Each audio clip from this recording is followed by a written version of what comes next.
debido a la corrupción que se ha instalado entre nosotros, ya ante nuestros oídos y nuestros ojos, en todo el sistema judicial. Para conversar sobre este tema en particular, hemos invitado al profesor de Ética y Responsabilidad Profesional de la Facultad de Derecho, al doctor Fernando del Mastro. Él es docente de Derecho, pero además de ser abogado, tiene una maestría en estudios teóricos en psicoanálisis, y vamos a tratar de entender qué hay en la cabeza de un juez corrupto, si es que eso es posible de entender. Gracias por estar con nosotros. Gracias por la invitación, un gusto estar acá. Lo que han revelado los audios que han sido grabados legalmente es que la corrupción que todos intuíamos que existía, existe y a todo nivel. Sí. Desde el asesor del juez, hasta el presidente de la Corte, hasta el fiscal, es decir, está extendida entre los consejeros, el Consejo Nacional de la Magistratura, la OMPE, etcétera. No es una sorpresa. La sorpresa es, tal vez, por qué los abogados concentran el mayor número de gente corrupta en estas conversaciones, porque casi todos los que conversan, salvo algunos empresarios, son abogados. Sí. De acuerdo, ¿no? Yo estoy totalmente de acuerdo en que, claro, no es realmente una sorpresa en todo el sentido, y no necesariamente son los audios los que han revelado. Lo han hecho público, lo han, ¿no? Probado, lo han probado. Lo han probado, ¿no? Lo han hecho ya, digamos, imposible de esquivar, ¿no? Pero hay muchísimos profesionales del derecho que sabían perfectamente de todo esto, ¿no? De quién era Chávarri, y Nostroza, todo. Entonces se sabe, ¿no? En el mundo del derecho está esta frase de todos sabemos quién es quién, ¿no? Pero parece que eso no genera, al menos en quienes no son corruptos, digamos, un malestar tal que lleve a querer denunciar esto o hacer algo frente a esto, ¿no? Es como, no me afecta a mí, o sea, eso creo que es bien importante en la profesión legal, ¿no? Mientras no me afecte a mí, mientras no se meta con mi ego, con mi imagen, con mi poder, bueno, ¿no? Lo digo, lo converso incluso con un poco de morbo, ¿no? Pero tanto tiempo, esto nos debe llamar a la reflexión, ¿no? Tantos años y tanto tiempo sabiendo tanta gente de esto, sin que hayan sentido la necesidad, ¿no? La necesidad, el malestar vocacional, no sé, porque si uno tiene la vocación centrada en la justicia, claro, ve que alguien está pagando y ganando porque paga, eso es lo contrario a lo que anima a nuestra profesión, ¿no? Ahora, muchas no veces, se dice, ¿no? muchas veces se ha denunciado ante la OCMA, que es la oficina, digamos, del control de la magistratura, pero como la OCMA es una entidad manejada por los propios jueces, no se llegan normalmente a resultados tan valederos, tan importantes, ¿no es cierto? O se acumula, ¿no es cierto?, para el proceso de ratificación de jueces, pero que luego hemos visto se controla a través del control de los consejeros. Ahora, hay una pregunta que mucha gente me hace y de repente la podemos resolver acá. ¿Por qué los alumnos de Derecho de la Universidad Católica no van al Ministerio Público ni al Poder Judicial? Bueno, es una pregunta compleja esa. Yo creo que tiene que ver con, en parte, quienes están a cargo de la docencia, digamos, no se gana mal, ojo, ¿eh? O sea, cualquiera que nos vea puede pensar que un juez peruano gana más. Un juez supremo con 5 años de experiencia en la Suprema gana 42.000 soles. Sí, yo creo que tiene que ver con la imagen del profesional reconocido, ¿no? Es casi que uno entra a una facultad y ve quiénes son reconocidos, y eso tiene mucho poder en el profesional del derecho, ¿no? Yo quiero que es reconocido, y muchas veces el reconocido es el que tiene poder, el que tiene una cosa jerárquica. Entonces yo veo esa imagen y no es un tema de que cuál es mi vocación y el éxito depende de qué quiero lograr yo íntimamente con el sentido de justicia, sino veo quién es reconocido y esa es la norma, digamos. Ahora, en otras sociedades un juez es tremendamente reconocido. Un juez de primera instancia tiene reconocimiento social, es decir, su comunidad lo respeta, se le considera un hombre honesto, se le considera un hombre justo, en sociedades obviamente mucho más civilizadas que la nuestra. En la nuestra el juez no tiene respeto social. No lo tiene, ¿no? Y menos aún en ámbitos donde lo que está más prestigiado es una práctica privada, ¿no? A los jueces más bien se les ningunea, ¿no? Es como que, esto es corrupto, todo eso es corrupto, pero es interesante, ¿no? Porque dice, todo esto es corrupto, y se como que se ningunea, pero no hay, oye, todos estos corruptos deberíamos entrar a luchar por cambiar el derecho que está tan contrariado a sus fines esenciales. Entonces, no hay una voluntad de cambiar. Pasa lo mismo que con la política, ¿no es cierto? O sea, ustedes hacen una encuesta y el 40% de la gente dice, no me interesa la política. ¿Y por qué no te interesa? Porque es muy sucia. Claro. Entonces, sin embargo, la política rige tu vida. Claro. ¿No? Sí. Hay una evasión social de determinados temas que preferimos no tratar. Sí, yo creo que sí. ¿A nivel ¿no? profesional y a nivel personal? Sí, yo creo que sí. Y creo que hay algo bien importante en esto, que es que, claro, uno ve esta corrupción y ve la corrupción como si fuese una cosa exterior que no nos toca. Y yo creo que sí nos toca creo que a todos, a todas, y no solamente a la profesión legal, y no solamente al mundo del derecho, sino al mundo de la norma. O sea, por ejemplo, en la familia, en la escuela, la disciplina escolar.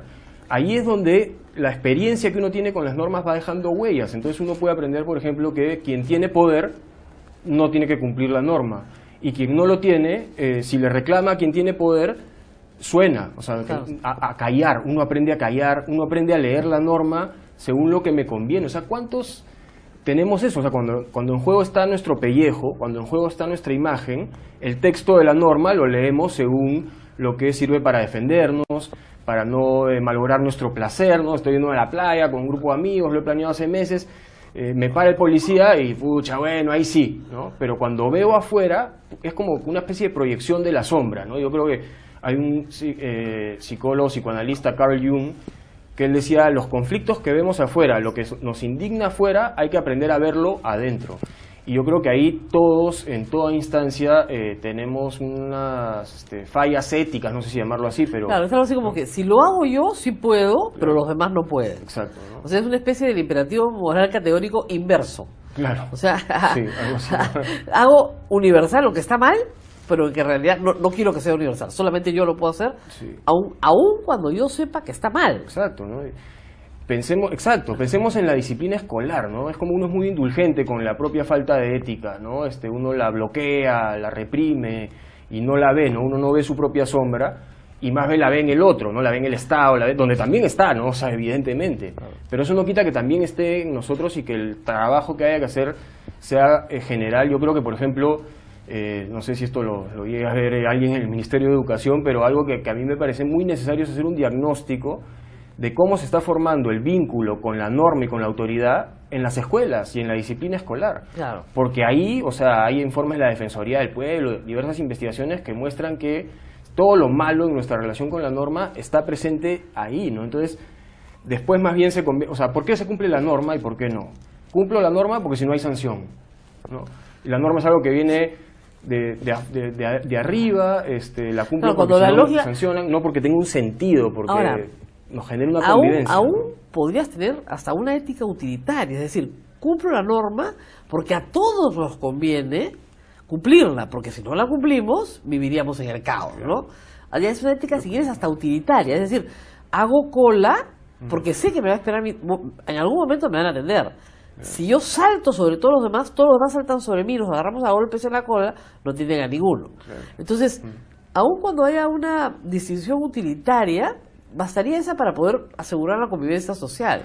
El problema es que ni siquiera tenemos esa convicción autoritaria. Es decir, si puedo saltarme la cola, me la salto de todas maneras. Sí, y eres el más vivo, ¿no? Hay toda una lógica de reconocer al que sabe bypassear al derecho, al que puede pervertir la ley, al que la logra hacer, ¿no?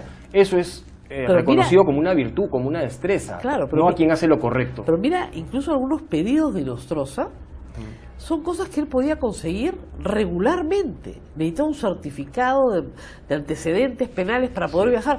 Tenía que ir a pedirlo, o sea, lo pides en un ratito, no duran 5 minutos el trámite, ¿no? Pero él tenía que pedírselo al fiscal Chávarri, porque él era importante. Entonces él no va a ventanillas, él no hace colas, a él se lo traen a la oficina. Entonces, como tú dices, ¿qué está haciendo ahí? Está imponiendo un mecanismo de reconocimiento. Claro. Miren qué poderoso, ¿no? Yo soy importante. A mí me traen el certificado. Es una tontería, pero o sea, revela el grado de utilidad que le da el cargo para que él tenga reconocimiento de sus pares. De sus pares, porque el resto no tiene. Ahora, lo que ha habido en estos audios, que lo vemos todo el tiempo, es una especie de cadena perpetua de favores. Yo te favorezco, tú me favoreces. Yo te favorezco, tú me favoreces. ¿Por qué hemos llegado a eso? Es decir, no, es ancestral. No es reciprocidad, es cadena de favores para el mal. Yo coloco a tu persona que me pides que te coloque, tú me colocas a la mía. Tú me absuelves, tú me eliges. ¿No? O yo te absuelvo, en el caso de Chávarri con Tomás Gálvez, ¿no? Yo te absuelvo de una irregularidad, pues, ¿no? Y tú me eliges para que sea fiscal de la nación. Sí, sí, ¿no? Esos son los mecanismos de la corrupción, ¿no? Que tratan me parece, de ocultar lo perverso, ¿no? Y verlo todo como si fuese una cuestión de amistad, ¿no? De pasarlo, digamos, por ponerlo bonito, ¿no? Las palabras bonitas para hechos perversos. Y de eso no solamente, o sea, igual esto del amiguismo y de los contactos como algo de prestigio también, y mira quién llamo, y mira cómo te doy el celular de tal, eso es como que construye una especie de ego, ¿no? El ego termina siendo la norma fundamental, ¿no? El ego, el poder, que no solamente está en esos ámbitos, ¿no? O sea, cuántas personas utilizan contactos para saltarse colas y para evitar estar con el resto que no tiene poder, ¿no? Entonces eso es tremendamente injusto, porque la idea del derecho es que todos estén en situación de equilibrio, ¿no? Entonces si tú tienes que hacer la cola, si tú tienes que hacer el pedido por mes de partes, pero no, yo conozco a tal, entonces llamo al ministro y me consigue, ¿no? Entonces sí, ¿no? Como una especie de la valoración personal muy asociada al poder, ¿no? Y estar bien con el poder, que el poder me mire bien, ¿no? Porque claro, uno podría decir qué poderosos son todos estos jueces, pero en verdad su juicio profesional es un juicio profesional sometido al poder. ¿Y cuántos abogados también pasan por eso? O sea, lo que me dice mi cliente, lo hago. Entonces ese abogado no es realmente poderoso en el sentido correcto de un poder bien usado, sino más bien es un abogado dócil, ¿no? Y hay estudios que dicen que la enseñanza legal te prepara para que tú estés dócil a hacer y a usar tu juicio profesional según lo que quien tiene una situación de poder te encarga, ¿no? No importa que sea ético o no sea ético. Ahora, no frase... no es lo correcto, es lo posible para lograr lo que otro me pide. Claro. ¿No? Ahora, hay una frase que me parece genial, ¿no? Cuando me dicen, nosotros, oye, usted ha cometido estos delitos. No, yo no he cometido ningún delito. Sí. Que eso lo podemos poner entre paréntesis, porque sí los ha cometido. Varios. He cometido faltas éticas. Como si cometer faltas éticas no fuera nada. Sí. Sí. Como si mentir no fuera nada. O sea, como si eso no tuviese ningún valor. Exacto, ¿no? Y lo tiene, y está en el código de ética el valor, el principio y el deber de veracidad, que dicen no declarar con falsedad. O sea, en el caso de Chávarri eso se tiene que tener la mayor sanción en el colegio de abogados porque la justicia requiere de la veracidad, de la verdad, ¿no? Entonces, sí, se ningunea la ética, creo que porque la formación también está mucho más en cómo interpretar la ley para lograr algo que en comprender que la norma y lo legal siempre debe buscar ser ético. O sea, si yo saco una ley o una regulación, ¿no? Porque tengo contacto con el ministro, porque hay una comisión, entonces yo soy una empresa que está en un sector y me sacan esa regulación, claro, esa regulación uno podría decir, ¿es legal? Bueno, sí, ha sido aprobada a través de los procedimientos y todo, pero ¿es justa, es ética?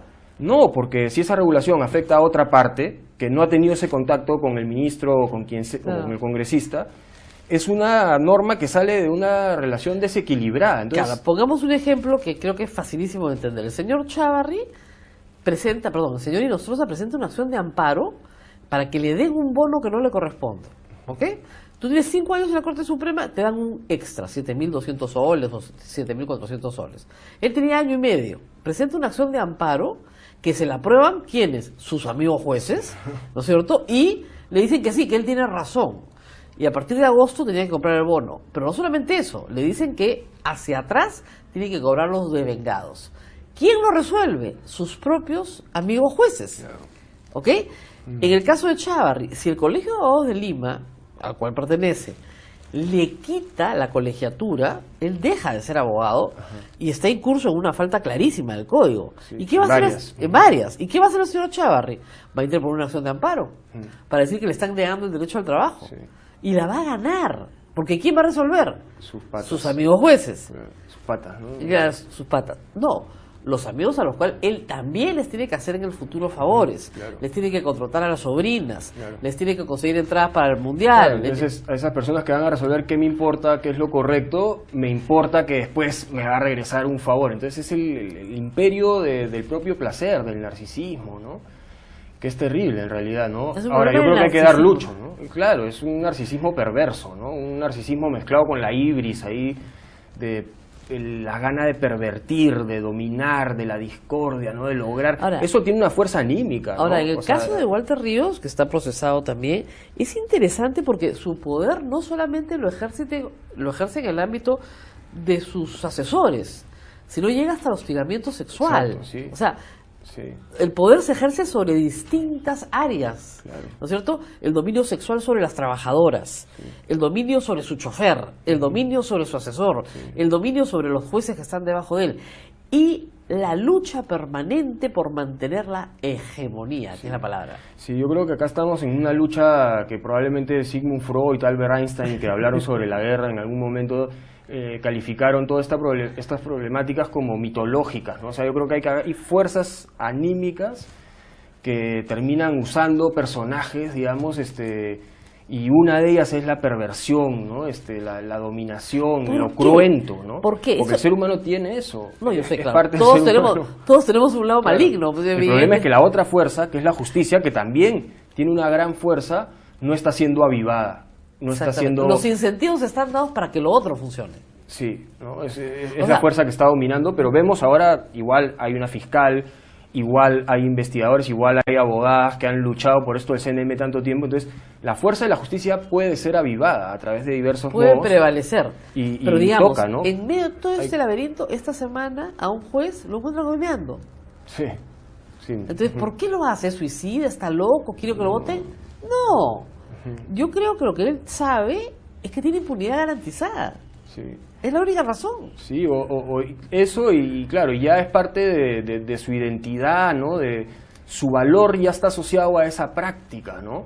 Y además si no lo hace, imagínate que ese juez haya visto, porque de repente pasa también, ¿no? De repente hay jueces que han estado en esto y ante todo esto sí le genera un movimiento Claro. moral que dice, ¿qué hago? Pero ¿qué hago? Al final si hablo me van a tumbar, si dejo de hacerlo me van a dejar de ser reconocido. O sea, la sanción del rechazo, el que me rechacen mis pares, el que me hagan bullying, el que me voten, la expulsión del Moral, grupo, ¿no? termina teniendo mucho más fuerza que un sentido interno de qué es lo correcto y de reconocer lo que está mal también, ¿no? Es muy difícil que la gente reconozca lo que habla mal de uno, ¿no? Entonces la mentira, y sí, ¿no? Yo creo que es muy problemático y de verdad que para quienes estudian, ¿no? Si esto lo oyen, quienes estudian Derecho a nivel nacional, estamos en un momento donde ya no vale no mirar, donde ya no vale tener una vocación así entregada al ego, donde hay que tomar una postura por una de estas fuerzas y luchar porque la justicia sea algo que anime nuestro actuar como abogados. No sé, si viene un cliente y me pide algo incorrecto, por más de que ese cliente sea lo máximo y me vaya a hacer ascender en el estudio y qué bien me va a mirar mi jefe por traer, si lo que me pide es algo incorrecto, la respuesta es no, ¿no? Es no. Es una palabra tan sencilla, ¿no? Sí, pero es difícil decírselo a la persona de cuyo reconocimiento depende tu sensación de propia valía. Eso está un poco complicado, les ha salido un poco enredado, Claro. pero, o sea, si le tengo que decir no al socio del estudio que me dice, oye, sí, la ley de prácticas dice 30 horas, pero mira, acá eso es lo mínimo, para hacerla, en verdad, para tener éxito tienes que esforzarte más, y tú dices, pucha, pero estoy incumpliendo una ley, no le vas a decir no porque dices voy a quedar como un sonso, porque dices, de repente yo estoy mal, ¿no? Entonces es el poder asociado a quien te reconoce o quien no te reconoce, ¿no? Y la educación legal tiene mucho de eso. Yo creo que es imprescindible mirar a las facultades de Derecho, mirar a la disciplina escolar y trascender, o sea, hay que sancionar, hay que dar la lucha, hay que dar la batalla, porque eso no puede quedar en impunidad, sería terrible. Pero al mismo tiempo creo que hay que atender a los espacios donde se forma nuestro vínculo con la norma y con la autoridad, ¿no? Bueno, nos tenemos que despedir, ha sido muy interesante. Gracias. Nosotros empezamos este ciclo con este programa.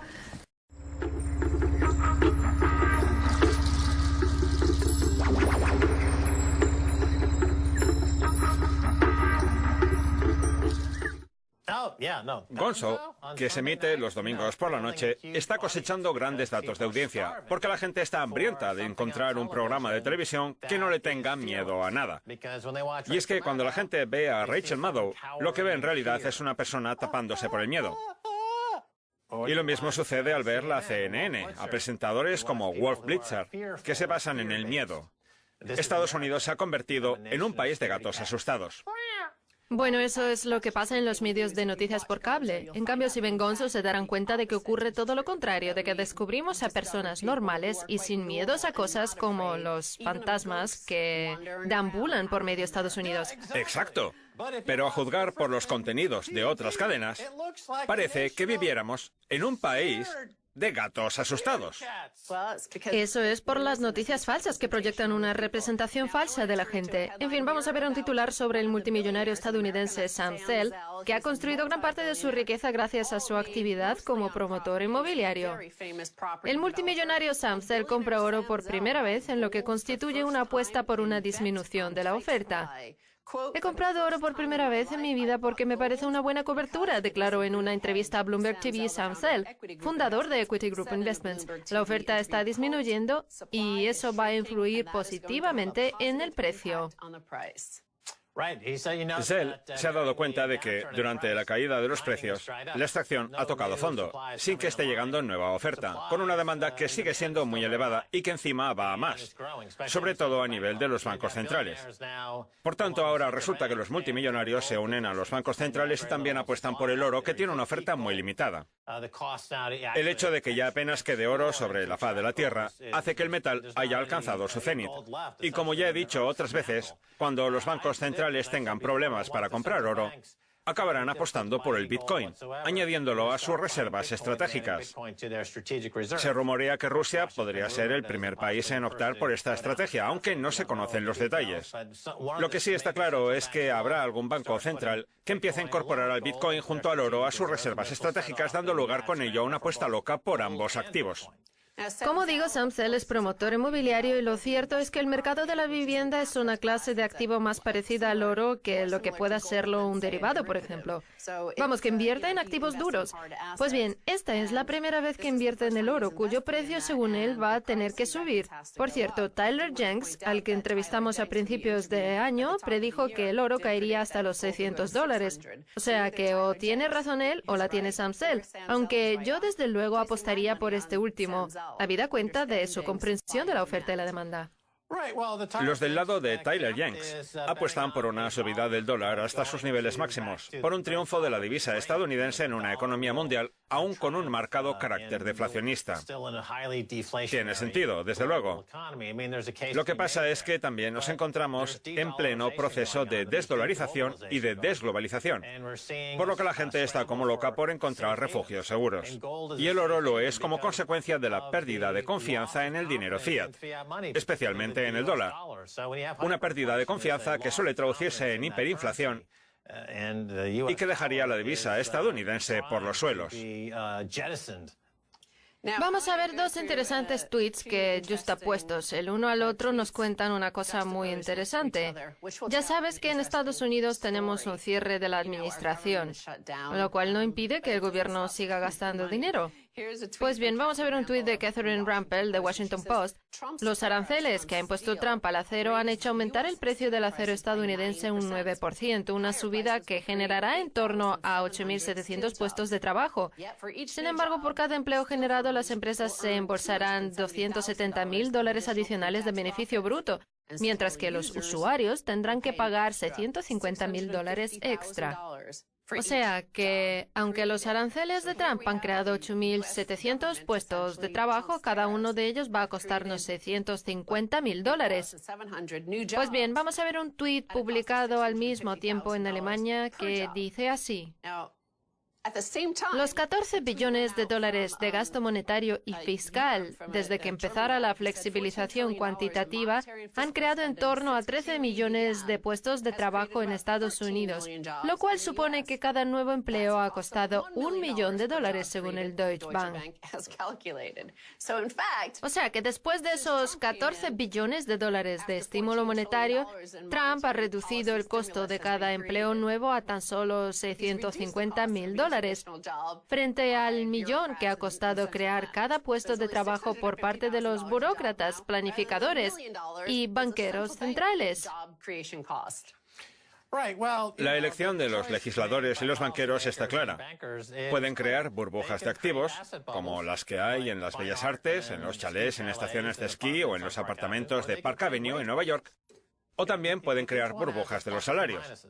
Cada una tiene sus pros y sus contras. El problema es que la gente que se gana la vida trabajando no tiene la posibilidad de influir en el Congreso, dado que los votos y los impuestos ya no son necesarios.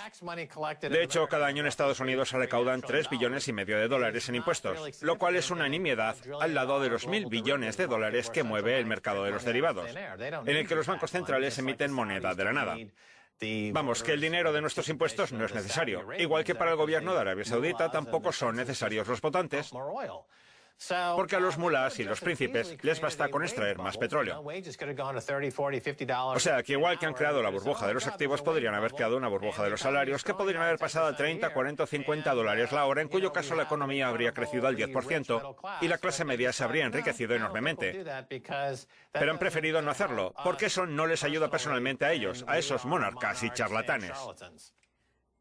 Bueno, conviene aclarar que en Arabia Saudita no hay votantes, solo ciudadanos y residentes, a pesar de lo cual Estados Unidos sigue manteniendo una estrecha relación con esa maravillosa monarquía absoluta. El caso es que a raíz de esos datos del Deutsche Bank, según los cuales han hecho falta $14 billones para crear esos 13 millones de puestos de trabajo, yo escribí un tuit en el que decía que podían haberles enviado $1 millón a 13 millones de familias estadounidenses, de forma que se habrían creado 13 millones de nuevas familias millonarias. Sí, podrían haberlo hecho así o a través del salario mínimo, creando una burbuja de los salarios, en lugar de rescatar a los bancos de Wall Street y darles billones de dólares para que sus dirigentes jugaran con ellos sin incurrir en ningún riesgo. Ese dinero podrían habérselo dado a los trabajadores, porque el impacto que habría tenido en la economía habría sido interesante. Pero no. ¿Para qué iban a hacerlo cuando pueden emitirse moneda a sí mismos? Y luego está también el $1,5 billones que hay en préstamos estudiantiles, el $1 billón que hay de deuda asociada a las tarjetas de crédito, los casi 7 que hay de deuda hipotecaria. Vamos, que por la mitad podrían haber borrado todas esas deudas que lastran a la economía. Eso fue lo que eligió Obama. Como ponías tú en un tuit, ahora la gente se da cuenta de que sus años de mandato fueron una auténtica sumisión a Wall Street, orquestando ese rescate bancario en el 2008-2009 que dio lugar a una enorme bifurcación de la economía y a unas graves desigualdades de riqueza e ingresos que están provocando descontento social por todo el mundo, como sucede con los chalecos amarillos y con el resto de disturbios que tenemos por todo el planeta. Por eso perdió Hillary Clinton, por la descomposición cultural que provocó en Estados Unidos, que a su vez ha dado lugar a todas esas alucinaciones, a toda esa histeria en los medios de noticias por cable. De hecho, Vanity Fair acaba de publicar un extenso artículo en el que deja entrever que a lo mejor ellos, los demócratas, tienen que asumir el hecho de que Obama fue un gran tipo y un fantástico orador, pero un mal líder. No fue el líder que se precisaba en aquel momento, porque fue elegido en una gran ola de esperanza en la que la gente esperaba medidas radicales que obligaran a los banqueros a rendir cuentas por sus acciones. Por eso es difícil ser periodista. Nosotros ya lo dijimos en su momento, y recibimos bofetadas desde todos los lados del liberalismo, de los que se dicen con conciencia social, de los defensores de la justicia social. Eso, en plan, no pueden decir eso de Obama, Obama es intocable. Pues no, ahora al cabo de unos años nos damos cuenta de que fue un presidente horrible. También dijimos que Trump recibiría muchos más votos de los previstos, porque como periodista periodistas que somos, contábamos lo que veíamos. Y lo cierto es que también nos llovieron las críticas por ello. Por eso quieren que eliminen nuestros contenidos de YouTube, porque hay contenidos nuestros del 2009 o el 2010 que si los comparamos con los de la CNN o la MSNBC, y para ello no hay más que mirar hacia atrás porque el pasado ya no se puede cambiar, dejan bastante claro quién tenía razón a largo plazo y quién se equivocaba. Las pruebas están ahí, pueden mirarlas cuando quieran. Por eso nos congratulamos de que por fin Vanity Fair haya capitulado, reconociendo que a lo mejor teníamos razón en Kaiser Report. La gente quería medidas radicales. Lo que pasa es que los demócratas no estaban dispuestos a tomarlas. Si recuerdas, la campaña de Hillary se articulaba en torno a la idea de continuar con las políticas de Obama, pero de forma incluso más agresiva y violenta por todo el mundo, con más, ¿cómo decirlo?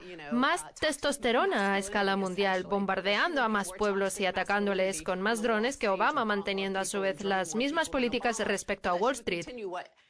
Eso fue lo que defendió durante la campaña. Pero entonces llegó Trump, le robó a Bernie Sanders el discurso que expuso ante los votantes de Michigan y Wisconsin y anunció el fin de esos tratados de comercio como el TECAN y la detención de algunos banqueros. A todo el mundo le gusta pensar que sus opiniones influyen de forma significativa en la realidad cuando las cosas no son así. La realidad se afirma a sí misma. Al final todo vuelve a la media y los periodistas cuentan lo que ven. Pues bien, eso fue lo que hicimos nosotros en el 2009. Y ahora, por fin, la gente reconoce que teníamos razón. Igual que también teníamos razón cuando el Bitcoin solo costaba $1 o cuando decíamos que tenemos una insurrección mundial contra la ocupación por parte de los banqueros. Ahora, 10 años después, podemos decir que acertamos de pleno. Y habrá quien diga que ha sido cuestión de suerte, pero no. Es que nosotros hacemos periodismo, al igual que todo RT. RT hace periodismo, mientras que el resto vierten sus opiniones y nos venden propaganda. Nosotros hacemos periodismo, aunque ya sé que ese es un concepto un poco extraño en Estados Unidos, donde el periodismo de investigación ya no se acepta y Facebook quiere eliminarlo de nuestros perfiles. Así están las cosas. ¿Qué se dice en Wall Street sobre las opiniones? Que todo el mundo tiene una opinión, pero que el mercado siempre acaba demostrando quién tiene razón. Algo así. Sí, algo así como que el mercado puede hacer que las opiniones de la gente... Maldita sea, ¿por qué has tenido que preguntarme eso? Ahora voy a tener que estar pensándolo durante la pausa. Lo que pasa es que cuando volvamos se me habrá olvidado por completo, igualmente ustedes. En fin, no se vayan, quédense con nosotros. Bienvenidos de nuevo a Kaiser Report. Soy Max Kaiser. Es hora de hablar con Craig Hamke, de TF Metals Report. Bienvenido de nuevo, Craig. Hola, Max. Siempre es un placer estar con usted y con Stacy. Pues ¿sabe una cosa? He visto una noticia que me ha llamado mucho la atención y sobre la que quería charlar con usted. Sam Zell, también conocido como el excavador de tumbas e inversor contracorriente por excelencia, acaba de anunciar que, por primera vez en su vida, ha comprado oro. ¿Qué le parece? Pues en primer lugar me gustaría saber qué tipo de oro ha comprado. Si está haciendo como Stanley Druckenmiller y ha comprado acciones de GLD, entonces puede decirse que lo que es oro no tiene, solo tiene unos cuantos certificados, nada de metal físico. En cambio, si de verdad está comprando oro físico, entonces es un genio. Y es que si gobiernos soberanos con reservas en dólares como China o Rusia están convirtiéndolas en oro, ¿por qué no iba a hacer lo propio el resto? Vamos, que le damos la bienvenida a Sam a la fiesta, con la esperanza de que también se suscriba a mi web. Seguro que ya lo está. En fin, profundizando un poco en su tesis, lo que dice Zell es que en los últimos 4 o 5 años de mercado a la baja no se ha extraído nada de oro nuevo. Sí. Lo cual ha hecho que la oferta se haya reducido. Ahora bien, mientras tanto, la demanda sigue creciendo. Por ejemplo, los bancos centrales están siendo grandes compradores de oro. China y Rusia están comprando cientos de toneladas. Sí. Y ahora los multimillonarios también se apuntan a la fiesta. Sam Zell solo es uno de los muchos que han anunciado su intención de invertir en el oro. Vamos, que la demanda está ahí, mientras la oferta disminuye, lo cual parece ser una garantía de que el precio subirá.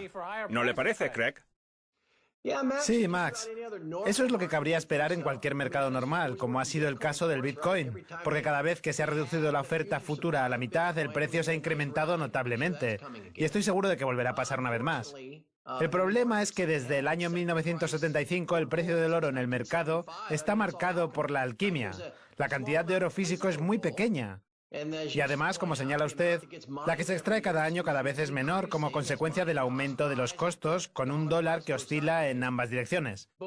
Lo que pasa es que lo que tiene la mayoría de la gente, como podría suceder con Sam Zell, son derivados del oro, ya sean acciones de GLD, una cuenta no asignada o el resto de tipos de oro alquimista que han creado los bancos en los últimos 40 años.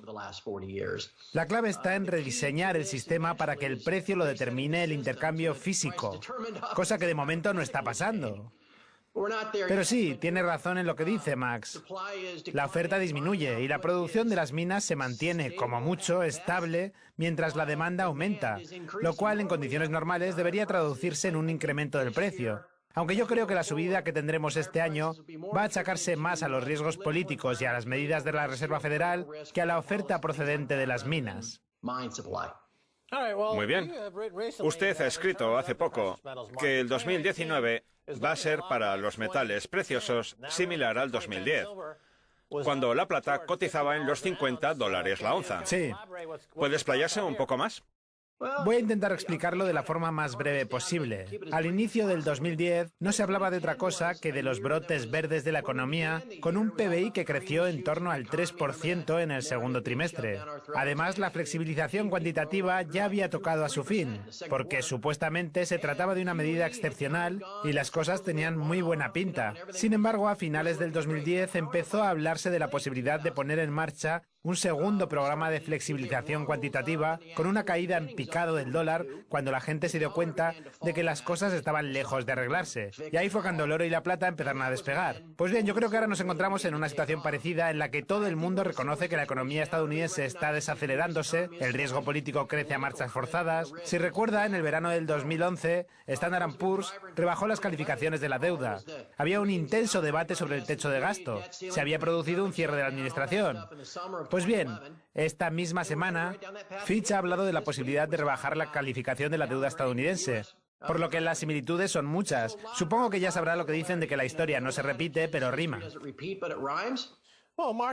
En muchos aspectos, los mercados se ajustan a las leyes naturales. Y en la naturaleza las cosas se mueven en círculos, como los planetas y sus órbitas. La alternancia de las estaciones. Pues bien, del mismo modo, las cosas suben y bajan. Y los mercados forman parte de la naturaleza, por lo que la posibilidad de volver a un periodo alcista en el mercado del oro encaja perfectamente con los 5.000 años de historia monetaria que tenemos. Y parece que estamos listos para que el oro alcance nuevos máximos históricos por todo lo que acabamos de decir.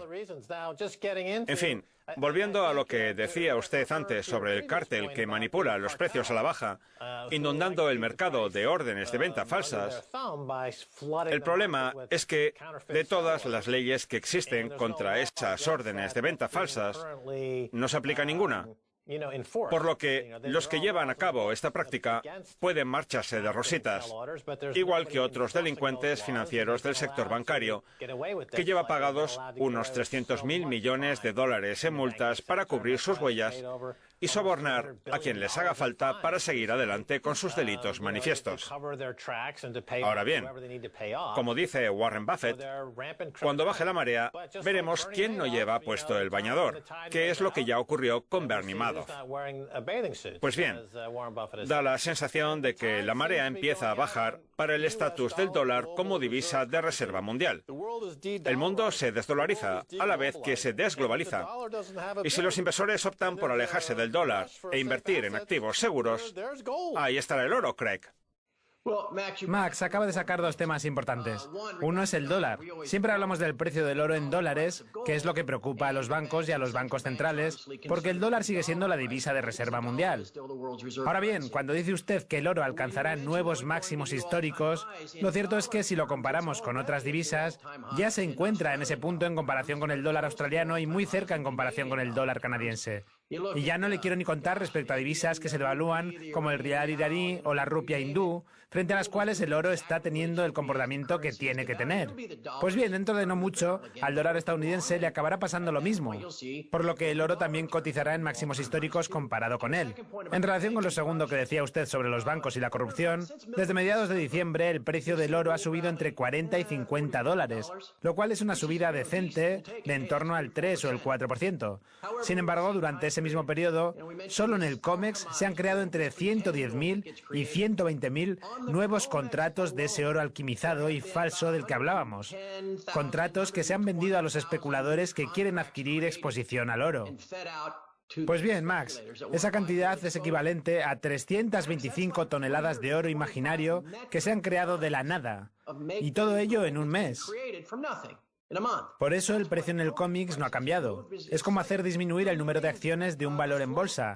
Todos sabemos que las empresas mantienen a flote al mercado bursátil recomprando sus propias acciones, es decir, reduciendo el número de acciones disponibles, lo cual hace que aumente el precio.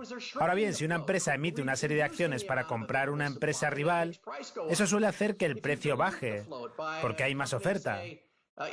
Pues bien, eso es exactamente lo que han hecho los bancos en el último mes con los contratos del COMEX.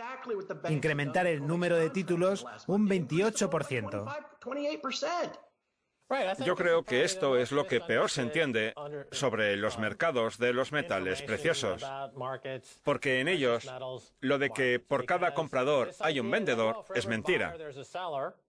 Por cierto, ya que habla de las recompras de acciones a cargo de las empresas, eso hace unos años era ilegal. Y además lo era por un buen motivo. Primero era legal, pero entonces, tras el crack del 29, se prohibió, porque es una forma de manipular las cuentas. Es un fraude contable. Que una empresa como Apple recompre sus propias acciones es un auténtico fraude contable. El problema es que, durante el mandato de Bill Clinton, se derogaron muchas de las leyes y normas que impedían la comisión de abusos en el mercado, hasta el punto de que esa recompra de acciones volvió a hacerse legal. Pues bien, en lo que respecta a vender oro falso, está claro que se trata de algo ilegal. Lo que pasa es que no hay nadie que aplique la ley. La Comisión de Bolsa y Valores y la Comisión de Comercio en Futuros sobre Mercancías creen, de algún modo, que dejar que la gente que está dentro del mercado incumpla la ley y falsifique las órdenes de venta favorece a los intereses de Estados Unidos. Sí.